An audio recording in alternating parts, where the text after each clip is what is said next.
Hello everyone, क्या हाल चाल। तो मेरा नाम है Deepanshu Yadav and I am MBBS first year student at SMC एटा। तो जैसे कि आप स्क्रीन पे देख ही रहे होंगे कि आज का जो टॉपिक है हमारा वो है पी ब्लॉक एलिमेंट्स। जनरली क्या है कि पी ब्लॉक एलिमेंट में पहले बहुत सारा आता था पेपर में। लाइक पी ब्लॉक एलिमेंट में आता था जो तुम्हारे कुछ इंपॉर्टेंट कंपाउंड्स हैं, जैसे H2SO4 की प्रिपरेशन हो गई, उसकी रिएक्शंस हो गई, contact process, Haber process, Deacon process, बहुत सारी रिएक्शंस आती थी पहले।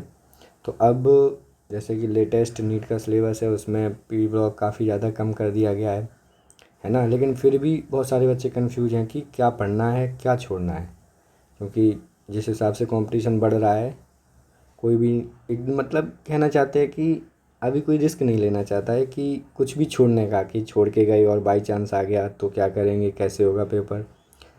तो सिलेबस में जो भी लिखा है वो तो कुछ समझने वाला नहीं है उसमें ऐसा।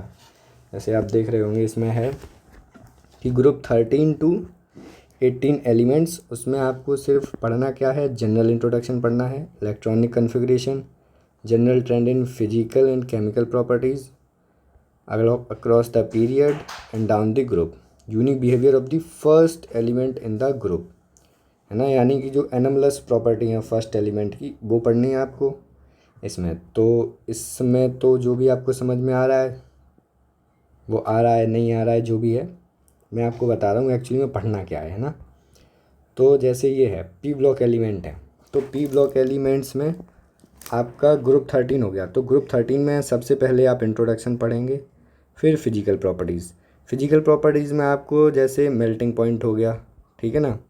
तो मेल्टिंग पॉइंट का ट्रेंड क्या है, डाउन द ग्रुप इंक्रीज़ हो रहा है या मतलब डिक्रीज़ हो रहा है ना। लेफ़्ट टू राइट कैसे चेंज हो रहा है, या तुम्हारा मेल्टिंग पॉइंट हो गया, डेंसिटी हो गई एलिमेंट्स की, तो आपको ये पढ़ना है।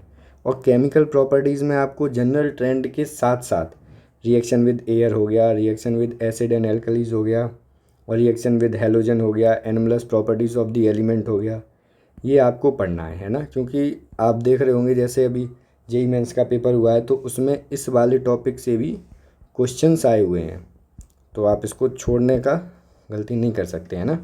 ऐसे ही सेम आपको ग्रुप 14 में भी introduction, physical properties, chemical properties, reaction with air, water and halogen, ठीक है ना, एनोमलस बिहेवियर भी पढ़ना है। और ग्रुप 14 में आपको एलोट्रॉप्स भी दिए हैं कार्बन के, है ना, जैसे डायमंड हो गया और तुम्हारा कार्बन ब्लैक हो गया, बकमिस्टर फ्लोरीन हो गया। तो ये सारे तुमको पढ़ने हैं, एलोट्रॉप्स भी इसमें आपको पढ़ने पड़ेंगे ग्रुप 14 में, ठीक है। और ग्रुप 15 तुम्हारा हो गया जिसमें अकरेंस वाला टॉपिक भी आपको पढ़ना है, इलेक्ट्रॉनिक कन्फिग्रेशन हो गया तुम्हारा, एटॉमिक रेडियाई हो गया, आयनाइजेशन थेरेपी हो गया, EN हो गया, फिजिकल प्रॉपर्टीज़ में आपको मेल्टिंग पॉइंट हो गया एलिमेंट का, बॉइलिंग पॉइंट हो गया, ठीक है ना, और डेंसिटी हो गई। ये सारी चीज़ें आपको पढ़नी पड़ेंगी। और केमिकल प्रॉपर्टीज़ में सबसे वैसे तो उसमें जो आपको ये सिलेबस दिया गया है इसमें सिर्फ आपको दिया है unique behaviour of the first element in the group. जैसे कि ग्रुप 15 में आपका नाइट्रोजन हो गया, एनमलस प्रॉपर्टीज शो करता है।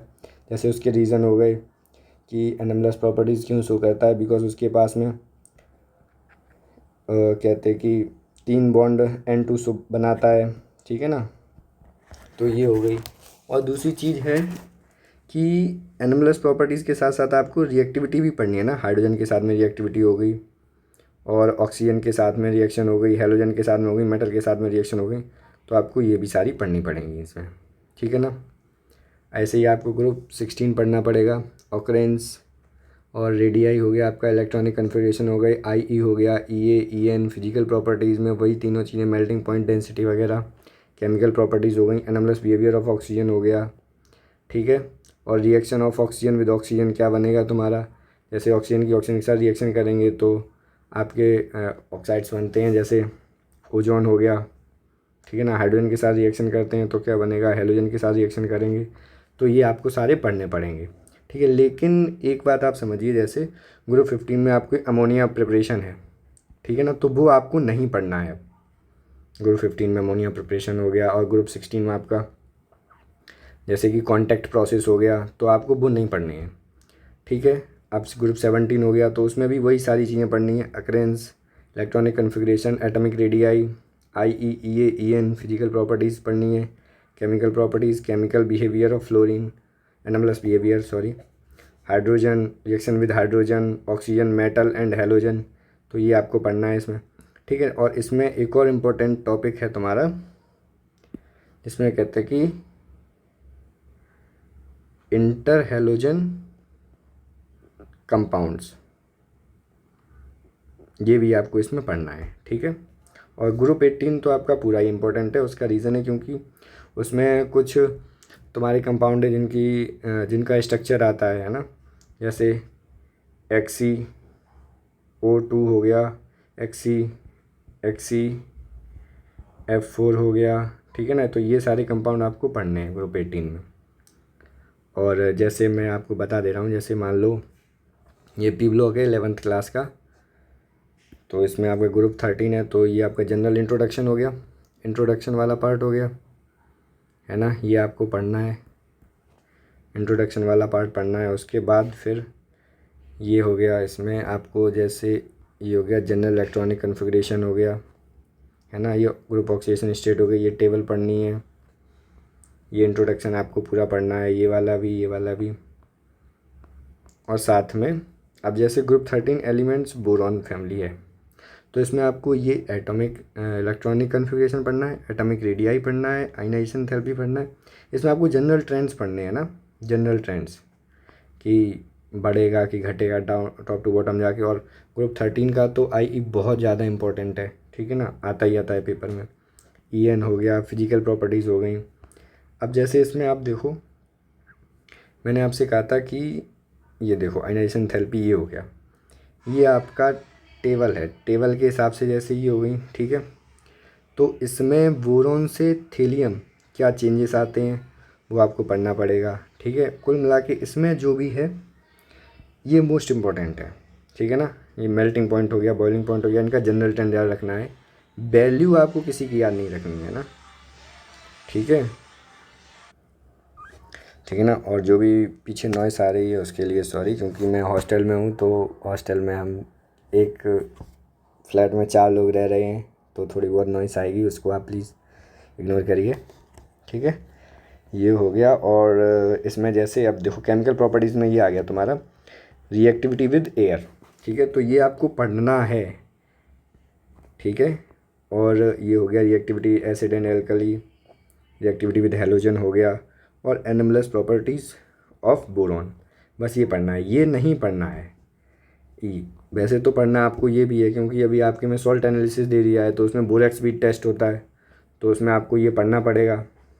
ये सोडियम बोरेट ब्लू कलर देता है, तो पढ़ना तो आपको पड़ेगा, ऐसे नहीं तो वैसे, लेकिन ठीक है, तो ये भी आप पढ़ लेना, क्योंकि ये आपको सॉल्ट एनालिसिस में आएगा, सॉल्ट एनालिसिस में आएगा, तो आपको वहाँ पढ़ना पड़ेगा, तो आप यहाँ भी पढ़ सकते हैं, ठीक है। तो ये हो गया आपका B2S6 भी आपको पढ़ना है,